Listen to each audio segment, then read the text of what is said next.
Right. Okay, recording has started. Welcome to meeting of the Corporate Finance and Corporate Policy and Finance Committee on the 5th of January 2022. Happy New Year to everybody. This is obviously a virtual meeting held on terms previously agreed by Council for virtual meetings, and as such as an informal meeting. Okay, let's move straight on to the agenda. Apologies for absence. We've received apologies from Councillor Cousin, Chair. Thank you. I think everyone else is actually here.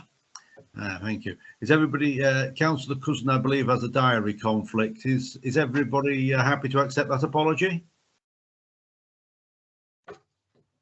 Thank you. If I can ask people to use the hands up function on the bar, then then thank you, Melanie. Then that allows me to see, because unfortunately with Teams I can't see everybody. I can only see 4 of you, unfortunately. So if you wish to speak. If it helps, Chair, I can see everyone. So right, okay, all right. Well, you can tell me if I miss anybody then down. If people use their hands up, that would be very helpful. Thank you. Okay, item. John, if I could just break in, you've probably got the wrong setting on. Go to large gallery. Large gallery. Because I can see 8 people. What's large gallery? Go to the 3 dots. Yeah. 3 dots, yes. And then tick on large gallery.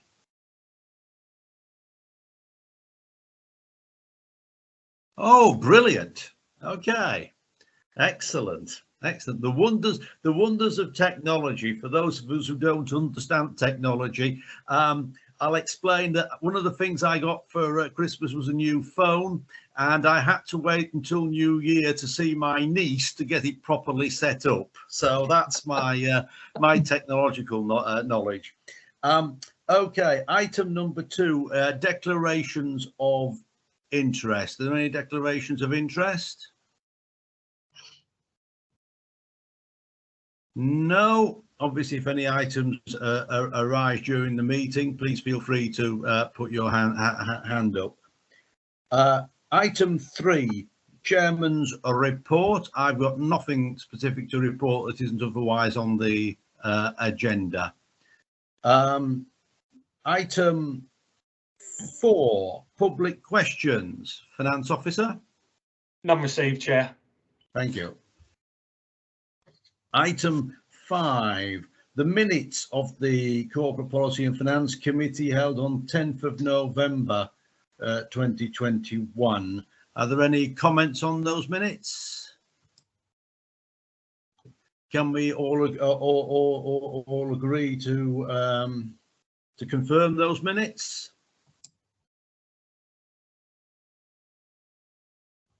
Thank you. Everyone? Everyone, yeah. Thank you. Minutes of meetings referred to the Corporate Policy and Finance Committee. Minutes of the Accounts and Risk Subcommittee held 19th October 2021. Councillor Turnbull? Sorry, you're muted.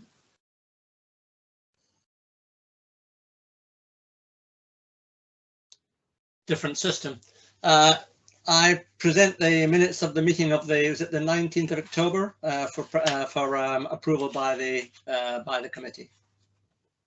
Thank you. What we are just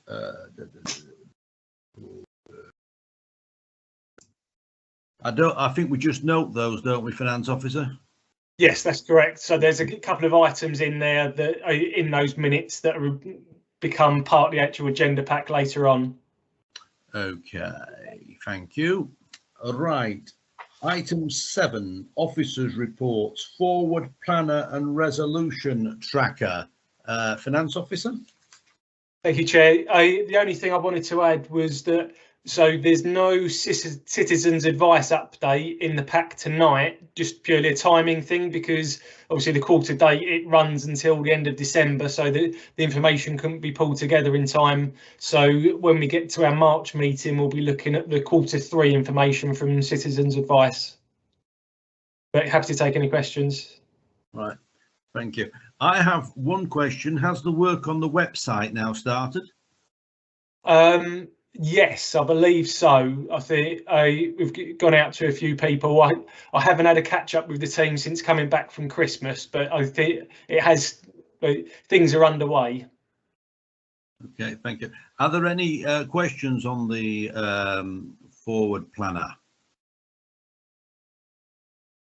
No, I can't see any. So can we agree the recommendations to approve the forward planner and to note the resolution tracker? We'll take them together. Okay, I think that's everybody. Thank you. Right, item 7.2, the budget. We've already had a couple of passes at this, but this is the document that will now go to council at the end of this month. It shows an increase of 7% in line with the committee's request way back in September. That's been achieved, which is an improvement from the 7.4% that we saw at the last meeting, largely because we've now understood that the tax base will now be 14,412. So whilst the absolute number of the precept increases by 10%, the actual household increase is 7% because of the increase in the tax base. That's allowed the officers to put back in the £20,000 business initiatives plan, which was in the original document, but was deleted consequent upon what's going to happen later on. And we now know with the tax base we can re-establish that, which is good news because it will give us more flexibility for projects. I just did some rough analysis. So the 10% absolute increase can be partly attributed to inflation, which adds to about 2%. Of course, the actual inflation assumption is about 4%, but to 2% with the salaries and other things. There's a fixed rate in the plan. About 2% to 3% on the additional costs of managing the green spaces that we have now taken over, and of course the absorption of the 5-6% relating to the reserves that we utilized last year when we knew that that was a year of particular difficulty. There are other ups and downs, but that's the broad picture. I had one question for the finance officer, which is, with obviously continuing uncertainty before we recommend this precept, what would be the contingency plan, for example, in relation to a shortfall on the commercial income? Should we not be able to fulfill all the commercial objectives that we hope to next year, or should inflation be higher than the 4% that has been booked into the plan? Thank you, Chair. So can I just check, Councillor Farmer, have you still got your hand up for?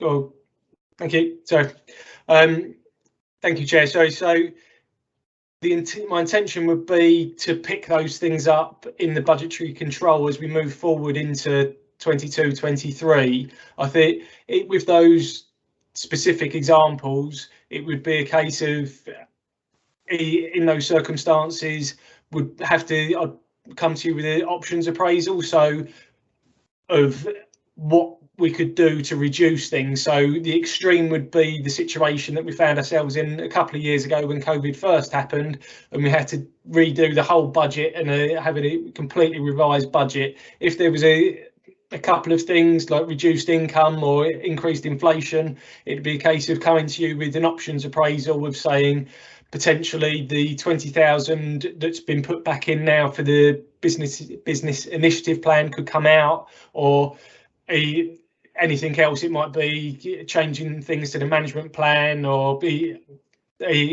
anything in our budget. It'd just be a case of at that point in time, depending on how things were looking, just coming to everyone with a set of options and choosing the best course of action from there. Thank you. Any questions on the proposed budget? Councillor Turnbull. Thank you, Chair.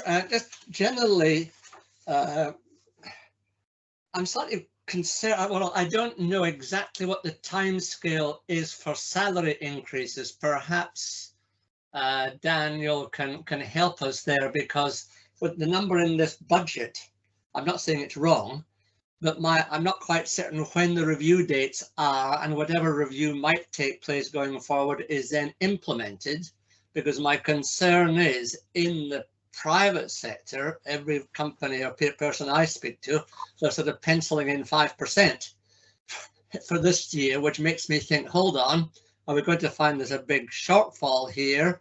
Plus, in fact, there's also the 1.25% national insurance surcharge that employers have got to pay. You see my concern? Yes.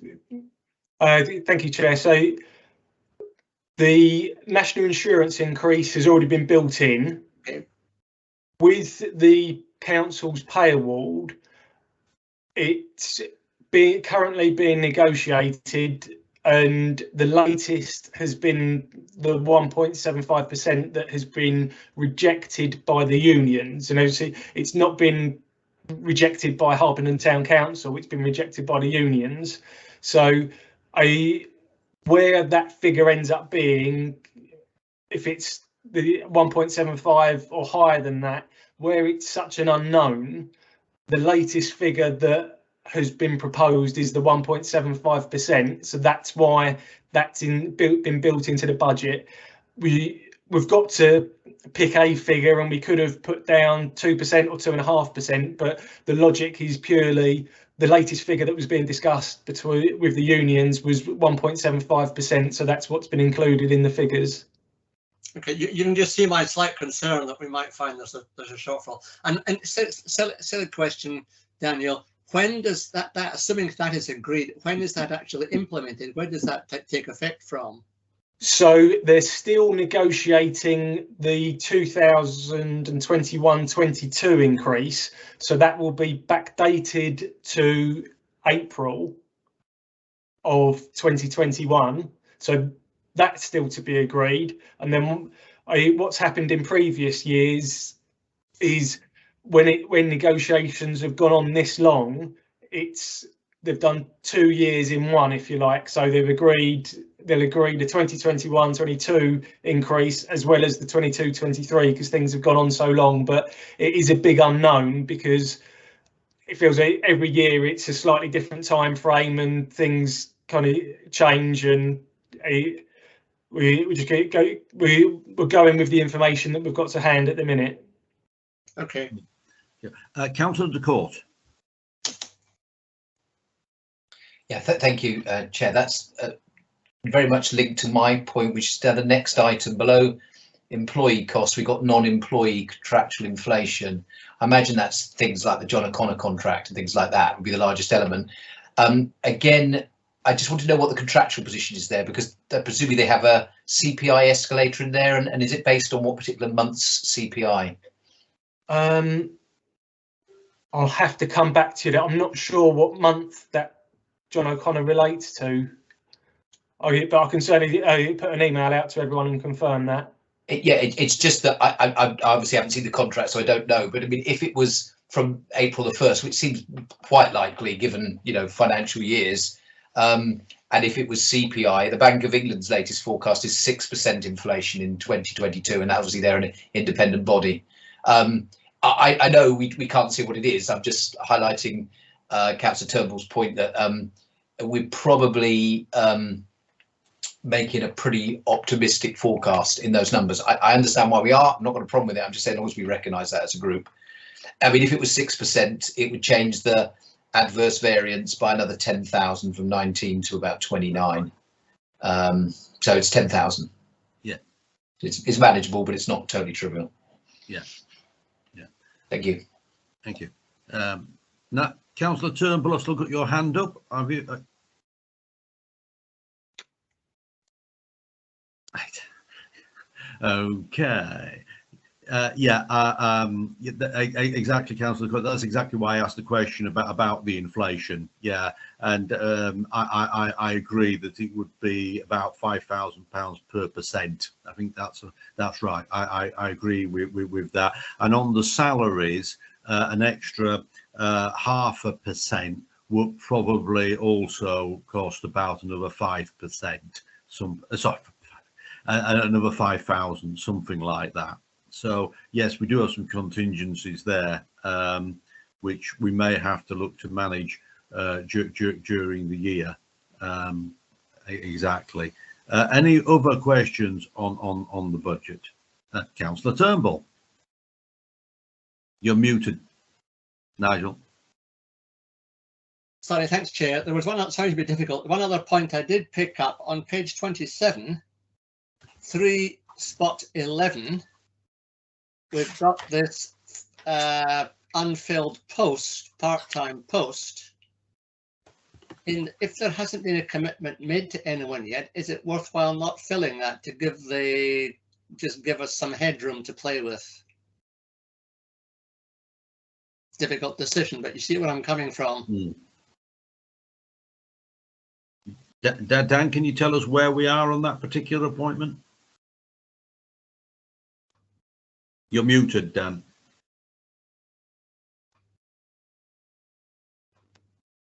Sorry. So all the posts are currently filled. So there's one part-time post that's still vacant that hasn't gone out for advert yet. So that's certainly up for debate. But all the other posts are filled. Yeah, I think the point down the Councillor Turnbull was making is if that particular post hadn't been filled, do we have the flexibility to delay filling it till we have some more certainty about next year? I think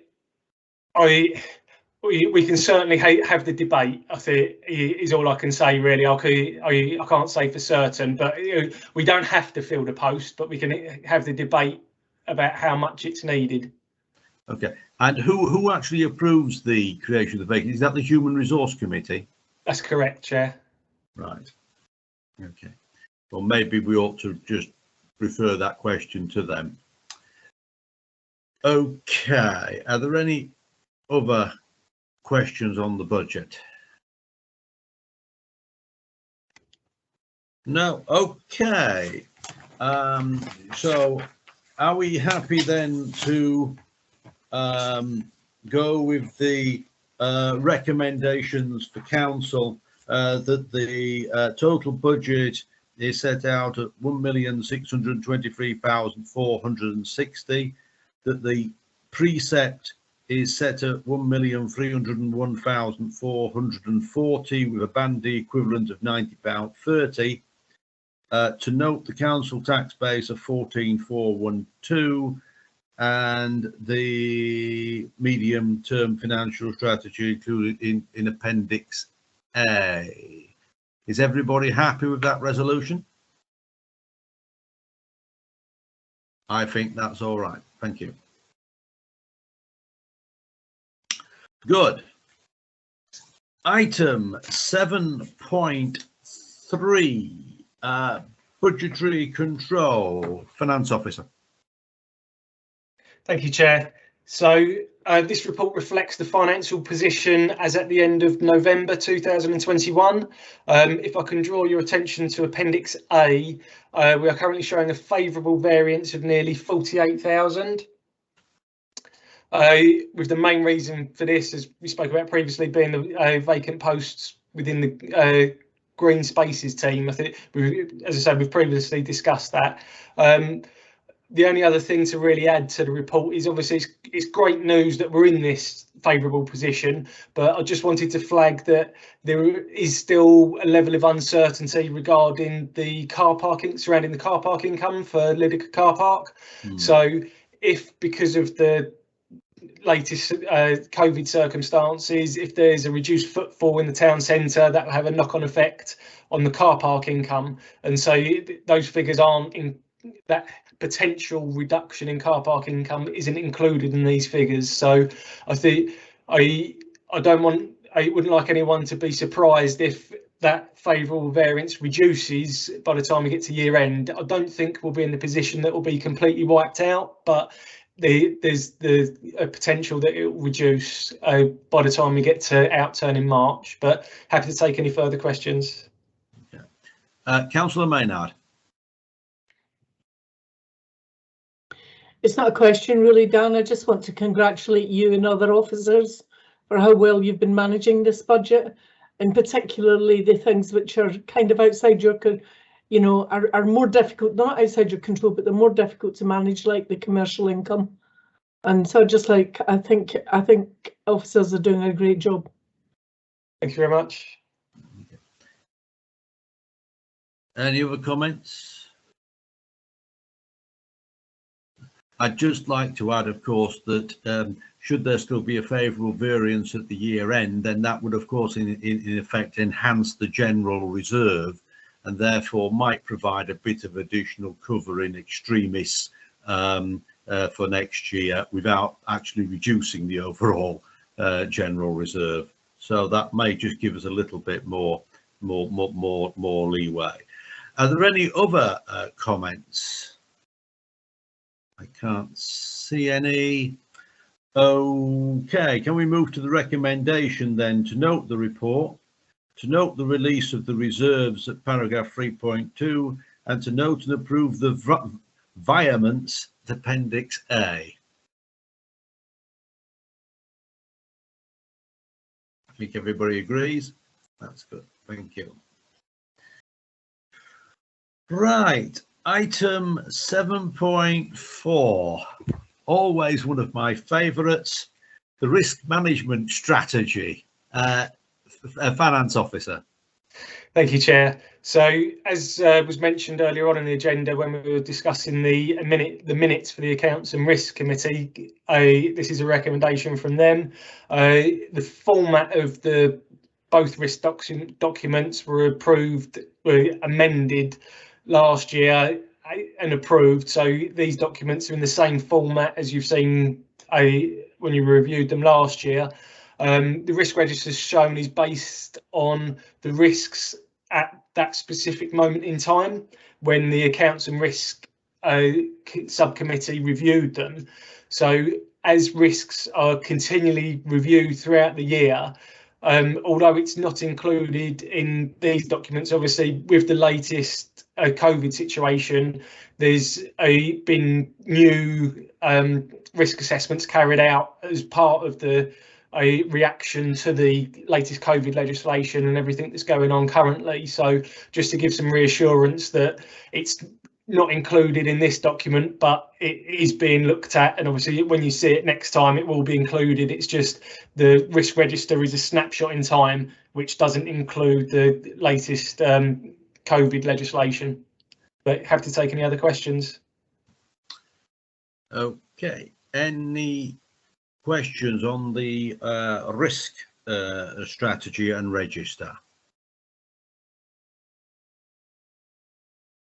Oh, good. Well, again, I'd just like to give my thanks to the officers for preparing what is an extremely detailed risk register that we reviewed at the Risk Committee.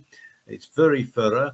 It has been thoroughly updated at the point we looked at it for the main changes relation to the virus crisis. And as Dan said, that we know that's been updated, and the town clerk has already informed councillors of some changes. But obviously this will be a fluid situation, as the finance officer says. But I think it's a very good job, and it's very thorough as far as the council is concerned. Okay, Are we happy therefore to approve the risk management strategy and the risk register forwarded to council for approval? Thank you very much. Right. Item 7.5. Review of internal control and internal audit arrangements. Finance Officer.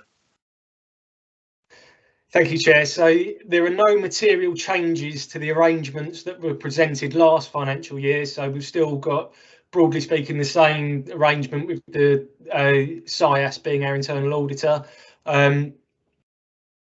Just a reminder as well that the Fidelity Guarantee Insurance was increased last year to 5 million. That was to include the capital receipt that we received from selling the former allotment at Westfield. And just as a quick reminder that that assurance is in place in the event of a loss of funds following an employee fraud. So it's just to cover us for that. Obviously, as things move, as capital projects are brought forward and complete and the money's spent, the level of insurance will in future years will reduce as capital projects are completed. But as it stands, we need the 5 million, and as soon as that does drop down in future years, it will reduce to 4 and then 3. But it tends to be in round millions that you are covered for. But happy to take any further questions. Any questions on the internal control and audit arrangements? Councillor Turnbull. Thank you, Chair. Just a quick one, Daniel. What are the rough costs, just off the top of your head, of the external and internal audit per annum? Just very roughly, what are we paying? I want to say about 3,000 each, I'd say. Yeah. Rough numbers. I can double check. Just exact. Yeah, I thought I had 5,000-6,000 in mind as a figure, but yeah, that's what I thought. Okay, thank you very much. Okay. I think I'm right in saying, Dan, there were no significant points raised by internal audit last year. Is that correct? That's correct, Chair. Okay, that's excellent then. And we're in the process now. So for this year's internal audit, I had the first meeting with internal audit, provided the first set of, so been requested some samples, provided that information. So I'll have my next meeting with them later on this month. I assume that there's no problem, because I assume you're doing this on a virtual basis in meeting with them. And since I believe all our records are largely held electronically, there aren't any particular issues, are there, with giving them access to records? No, it's been fine. With the way SIAS work as well, they've got a secure portal, so all of the sort of confidential salary information and bank statements and things like everything we've got is loaded onto their secure portal, so there's been no problems at all. Good. Okay, can we move then to the recommendation that the review of internal control and audit arrangements are approved and the level of Fidelity Guarantee Insurance of £5 million is approved? I think that's everyone. Thank you.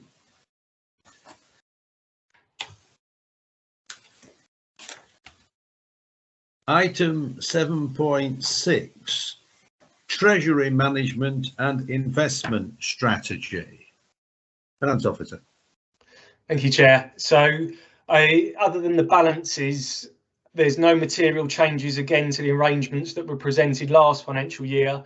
As a general rule with Treasury, our approach is low risk, low reward. So we only invest with the kind of top institutions, and as I mentioned earlier, with regarding the Fidelity Guarantee insurance required as the capital projects brought forward, completed, and our balances reduce, that'll have an impact on our treasury management strategy. But have to take any further questions. Any questions on the treasury management strategy? Okay, I just had one, which was in the event that the Bank of England actually raises the interest rates from nothing to nothing, could you, are we in a position to take any advantage of any such increases? I know the numbers will be very small. I think it's going to be very small. I think every extra £1,000 that we might get through investments it'll be nice, but certainly the days of when we had a budget of 10,000 for investment interest, it's going to be quite a while, I think, before we get back to that level. But it all helps. Yeah. Okay. Any other point?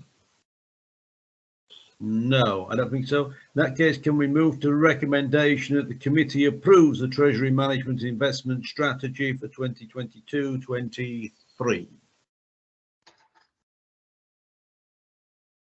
Thank you very much. Okay, and I think that is the end of the agenda. So I hope I haven't kept you all too long this evening. 66 pages looks a lot, but obviously not if you work through it. The date of the next meeting, Dan, is the 9th of March.